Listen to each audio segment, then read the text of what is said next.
Menina, e no dia que Cadu me pediu um casamento?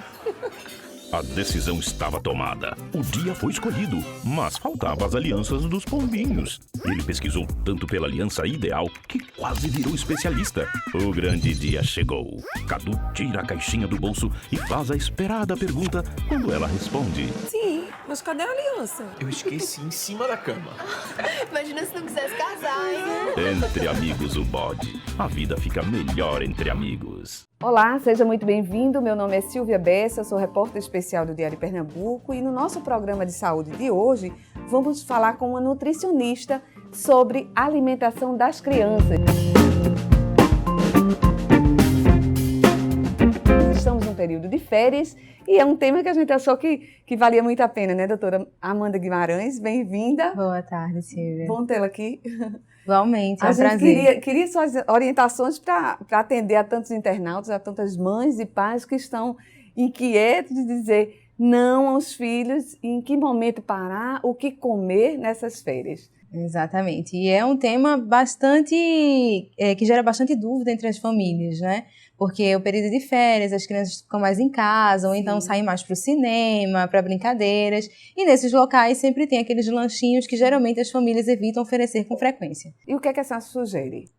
Nas férias é interessante, assim, vai sair da rotina, né? Então é inevitável que essa criança ela mantenha a mesma rotina de quando ela está no período de aulas, de atividades. Então é interessante que a família entenda, compreenda que vai haver essa, vamos dizer assim, essa mudança do padrão alimentar nesse período. Sim. Que vai para um cinema, vai comer uma pipoca, vai tomar um sorvete, vai comer um bolo, que isso vai acabar sendo, de certa forma, um pouco mais frequente. É interessante que, nessas situações, as famílias elas regulem um pouco a questão do quanto essa criança está consumindo, no sentido de não restringir, porque eu sempre digo que toda restrição pode levar a uma compulsão, uma vontade maior de comer, mas que pelo menos eles controlem um pouco mais. Por exemplo, vai para um cinema, então vamos escolher a pipoca de um tamanho menor, não precisa ser o tamanho médio ou o tamanho grande. Vai tomar um sorvete, pega uma bola, come devagar, saboreia aquele alimento para sentir o sabor, mas não deixar de comer e não deixar de se divertir. Se faz cardápio nesse período de férias, doutora, ou abandona todos os padrões e vamos pisar o pé na jaca?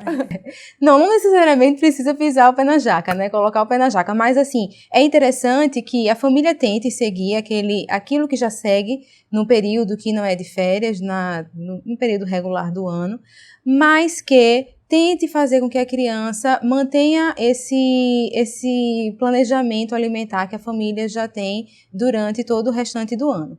Claro que vai sair, né, dessa rotina, a criança vai acabar consumindo mais alguns outros alimentos que geralmente consumia nos finais de semana, mas é interessante que tente manter, né? Então, se a criança tem o hábito de consumir frutas, continue consumindo frutas, priorize que nesses lanches sejam frutas oferecidas, biscoitos sem recheio, pode fazer sorvetinhos em casa. Então, a própria família, tendo essa disponibilidade, pode até inventar um picolézinho de fruta caseiro, um sorvete de fruta caseiro, fazer uma panqueca, uma tapioca, colocar a criança para botar a mão na massa, porque aí ela também fica incentivada, é uma atividade legal, pode ser também mais uma das atividades de férias, e ela pode estar inserida ali também no contexto da alimentação saudável, também nas férias. É bom lembrar que a alimentação saudável começa muito cedo, né, doutora? Exatamente. Eu tenho ouvido a senhora falar em outros momentos de que desde bebezinho é bom uma orientação no sentido de redução de calorias, de açúcares.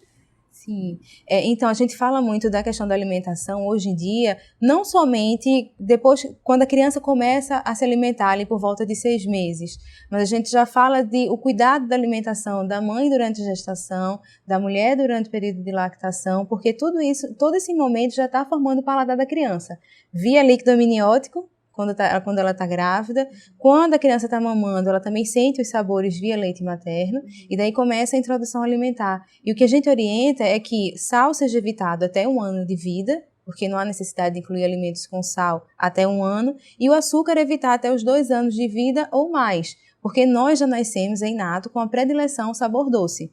É como se fosse um mecanismo de defesa do nosso corpo. Então, o que é doce nos remete à energia. Nós precisamos de energia para sobreviver. Então, como nós já temos essa predileção inata pelo sabor doce, a gente evita o açúcar ou alimentos açucarados, industrializados, até os 2 anos de vida ou mais. Naturalmente, essa criança vai ser exposta com o tempo a esses alimentos, mas se ela não teve o costume, o hábito, não formou o paladar, principalmente nesses 2, 3 primeiros anos de vida, pode ser que ela goste um pouco menos, que não exagere tanto, que não precise tanto consumir esses alimentos. Então é interessante a gente ter esses cuidados com a alimentação desde o início da vida. A senhora é especialista em nutrição infantil e eu gostaria de saber se há alguns vilões específicos próprio da infância, né? Na infância, a gente tem muito uma ideia errada de que existem alimentos para crianças e alimentos para adultos. A gente chega em restaurantes, a gente tem menu kids, né? Então é como se nas festinhas infantis a gente criou o hábito de ter aquelas cestinhas, né? As sacolinhas com pirulitos, bombons, chocolates. O que eu costumo dizer é que não são vilões, mas que não precisam ser associados à criança. Né? Então, a gente sempre associa que as balas, chocolates, biscoitos recheados são alimentos para criança. Quando o adulto, muitas vezes, ele se preocupa com a alimentação e de comer alimentos que sejam mais saudáveis. Então, no geral, o que eu recomendo? Evitar esses alimentos, por exemplo, refrigerante, que a gente tem muito açúcar, muito sódio, corantes, aditivos químicos. Quanto mais industrializado, quanto mais ingredientes tiver aquele alimento, que muitas vezes é um produto alimentício, ter cuidado, evitar consumir biscoitos recheados que vêm com muita gordura, muito açúcar, alimentos muito gordurosos, frituras, tudo isso é bom evitar o consumo frequente e excessivo, porque de fato não vai fazer bem à saúde de ninguém, nem das crianças, nem dos adultos. Doutora, a gente sempre ouviu falar que os adultos têm uma quantidade de alimentação diária que é indicada. Sim. E eu queria saber se na criança também funciona assim. E, sobretudo nas férias, é algo que tem uma curiosidade maior, porque a criança dorme até mais tarde um pouco, às vezes pede mais lanche do que o necessário, né? Sim, sim. E quantas alimentações são recomendadas para a criança viver bem, né?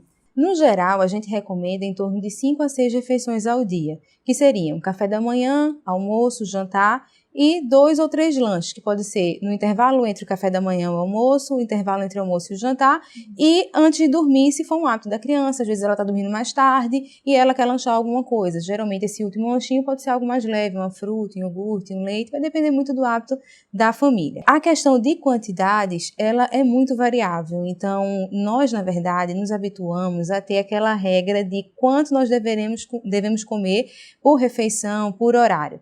Mas, na verdade, a gente esquecer um pouco de respeitar os sinais do nosso corpo, de fome e saciedade.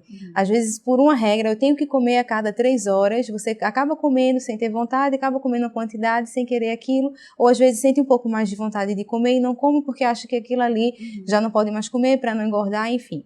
Mas é interessante que a gente respeite muito os sinais de fome e saciedade da criança. Por exemplo, uma criança está de férias, ela está se movimentando mais, ela está brincando, assim a gente espera, né? Que ela esteja em mais movimento. Se ela sentir mais fome, sentir necessidade de comer mais, a gente vai oferecer mais vezes durante o dia o lanche, por exemplo. Claro. Mas aí a gente pode incentivar frutas, sucos, vitaminas, picolé de frutas, alimentos que sejam mais nutritivos e que não tenham tanto açúcar, tanta gordura, tanto sal. Suco da fruta? O suco da fruta mesmo, de preferência sem açúcar, mas é difícil uma criança aceitar sem açúcar, então acrescenta pequena quantidade. Não precisa acrescentar adoçante para ser mais saudável, porque adoçante só para situações específicas de pessoas que não podem de fato consumir açúcar por alguma patologia. A senhora agora há pouco falou sobre as atividades que são tão importantes nesse momento, né?